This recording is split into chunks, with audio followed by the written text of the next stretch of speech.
देश और दुनिया में कोरोना वायरस के मामले बढ़ते ही जा रहे हैं। भारत में बीते 24 घंटे में कोरोना वायरस संक्रमण के मामलों में अब तक का सबसे बड़ा उछाल देखा गया है।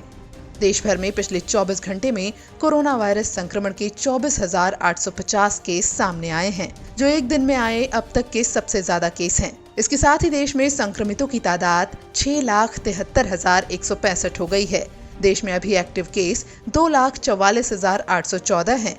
आंकड़ों के मुताबिक अब तक कोरोना वायरस की वजह से देश में 19,268 लोगों की जान जा चुकी है। हालांकि राहत की बात यह है कि अब तक 4,09,083 संक्रमित ठीक हुए हैं। देश में कोरोना वायरस से सबसे ज्यादा त्रस्त महाराष्ट्र है, लेकिन राजधानी दिल्ली में भी इसका खतरा कम होने का नाम नहीं ले रहा। मरीजों की संख्या लगातार बढ़ रही है।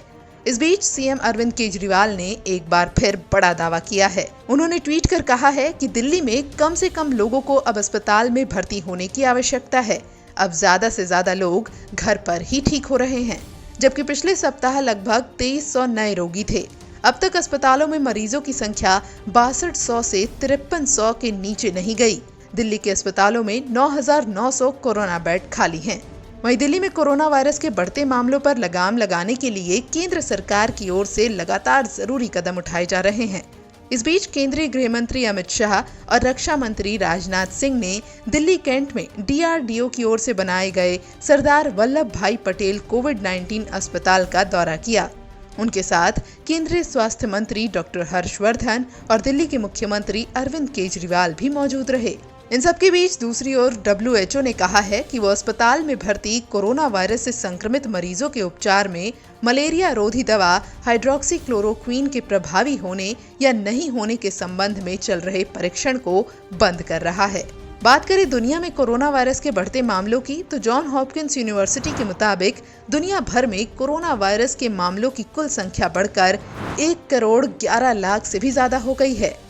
वहीं इससे होने वाली मौतों की संख्या 5,28,000 से ज्यादा हो गई है। दुनिया में सबसे ज्यादा अमेरिका कोरोना वायरस से प्रभावित है।